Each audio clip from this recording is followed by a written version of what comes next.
Was that your first experience with kamikaze planes? Yes, well, Philippines was the first, yeah. And with, from Lady Goff and them from then on. We seen the first ones in the Philippines, but we couldn't believe it. We didn't think people would do anything like that.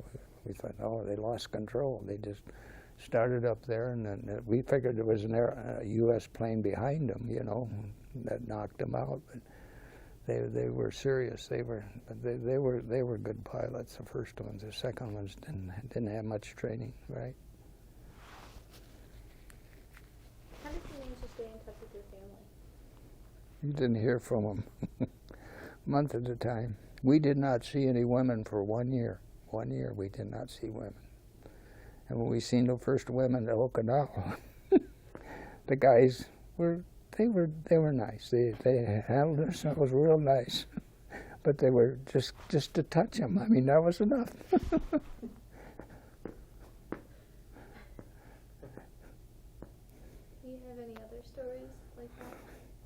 It'd take you all day. My stories go on and on and on. And none of these stories came back to me till I went on the Freedom Flight to Washington. And all these stories come back to me now. They just roll in. Unbelievable. Well, I can tell you one. We were alongside of an aircraft carrier, and Stubb will tell you more about aircraft. Well, Stubb wasn't on an aircraft carrier, but anyway, we were alongside of an aircraft carrier, and a guy was standing on the side of the deck, you know, looking over, you know, how a typical sailor, he wanted to look at us, and he fell over the side. And it's 65 to 70 feet to the water. This fellow, and I happened to be on the throttles that day, so they gave us a full reverse on. We had 2 screws on the ship, you know, there was 2 screws. And I happened to be on the port side, so we pulled the ship off to one side, and they gave me a full reverse.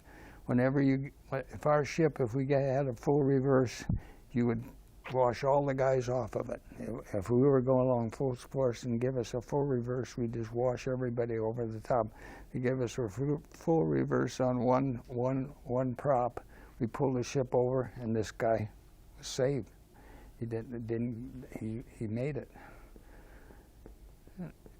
They picked him up, and he's still alive. So it was kind of neat just to pull that ship over that fast. A destroyer is about 1 block long. It's a small ship, real small ship. How was steering How was what? How was steering the ship and? Well, they have a rudder on the back. I mean, that's all done with a electric hydraulic. Electricity told the prop where to turn it. It's all done with.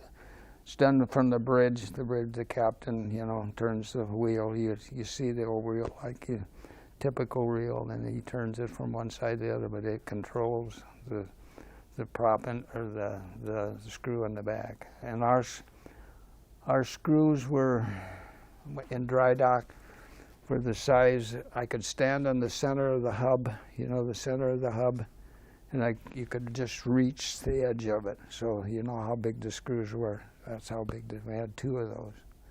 The shafts were about this big around, about 12 inch, and I don't know if they were solid steel that came through the ship. And the bearings on them, there was no greasing to them. They were mounted in teak wood, so that the water absorbed in this wood around the bearings of it, and that's what lubricated it. It wasn't lubricated with grease, it was lubricated with water. So that's how the screws come through the ship. What do you remember most about those battles you were in? You were in numerous ones. What sticks out in your mind the most? Oh, I have to stop and think. It's kind of a blur 68 years ago. I mean, that's a long time, you know, my memory.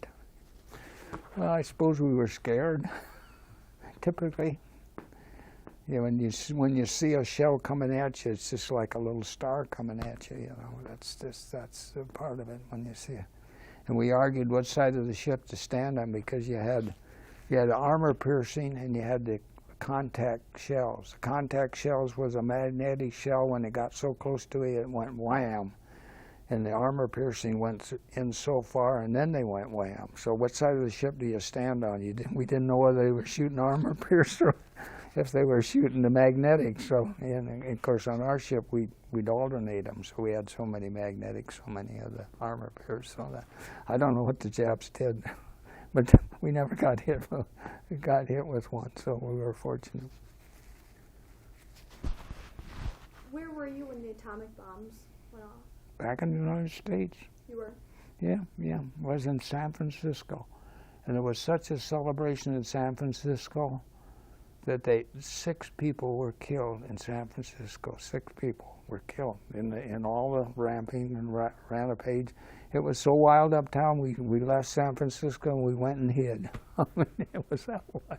Yeah, there was a couple girls that they said when the war was over, we're going to swim, and they had a swimming pool in San Francisco out in one of the parks, and they said, we're going naked and we're going to swim out there. And so that's what they did. You can see how wild it was. Yeah, they had to close all the bars. They had to close everything. They upset trolley cars. They upset everything. People just went nuts, just wild. So we left. We didn't stay there. Too much celebration. It's too wild for us. We just been to the war. We didn't want to get killed. How did you react to the atomic bombs? Well, we thought it was our salvation, because if the atomic bomb had one, we'd went to Japan. We'd had to go back and fight Japan. We'd lost a lot of men. Navy lost a lot of people in the Pacific, and we'd have lost twice as many. We'd have lost as many as we lost. I think that's my personal opinion, that we'd have lost that many. It made the Japs realize that they couldn't beat us. I mean, otherwise the Japs never gave up. I mean, they just fought till the last man stood, and they would have. And so we thought it was what saved us. They would realize the war was over. But it was brutal. It's sad that we had to do that to them. What did you do after the war? What did I do after the war? Come back and went to BV. I knew after I'd been in the service I need to go to college. So I was going to be a refrigeration engineer. I said, I want to be a refrigeration. I went back to college for 3 years to BV, transferred to Iowa State. 12 of us went down there. Every one of us came back home. We'd been at BV too long. Did you go to school on a GI Bill? Yes, yeah, $65 a month. All your supplies, you had everything. And it was a good bill. It was a good thing. Yeah, I went 3 years under GI, and then I started farming. My father offered me a job. Man, it was a job. He offered I could start farming. And I come back and started farming. I got a year's training to be a farmer. So it was kind of GI Bill was really great for me. Were you able to do anything else with your GI Bill? No, just started. No. Basically went to college 3 years, got 3 years of college, and helped me start farming. They had a program where they helped you. We had a folk ag instructor in Albert City that came from Iowa State and taught us, and we learned a lot of things. It was a good thing. When were you discharged? Oh, yeah. First, I'll tell you how many years I was in the service. All right, 3 years, 3 months, 3 days, and 3 hours. Okay. That's pretty exact. No, it's pretty close. I got discharged in 46, yes, 46, yeah. I wouldn't have had to stay on the ship as long as they did, and they offered me if I would stay with the ship, and take it out of, I put it in commission, took it out of commission. They offered me, they said, if you'll stay, we'll let you be chief petty officer, which is a pretty fair rate in the Navy. And I said, I'll stay. I'll stay and help you take it out of commission. So I got to be a chief petty officer, which was an honor. I didn't deserve to be a chief petty officer. Which you have about 25 men. I had 25 men, and after we lost all our guys, they gave us a whole bunch of guys from Brooklyn.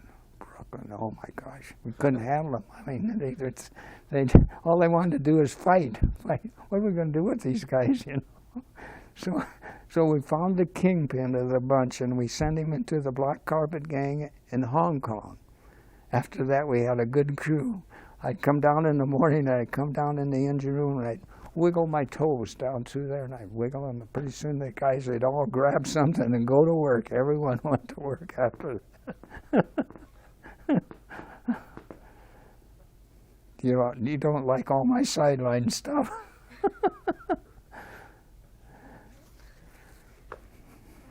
What were you most proud of? What am I most proud of? Serve my country. I think it was a privilege. I fought for America. We didn't do anything exceptional. We didn't do anything that anyone wouldn't do. We did it because we liked our country, loved our country.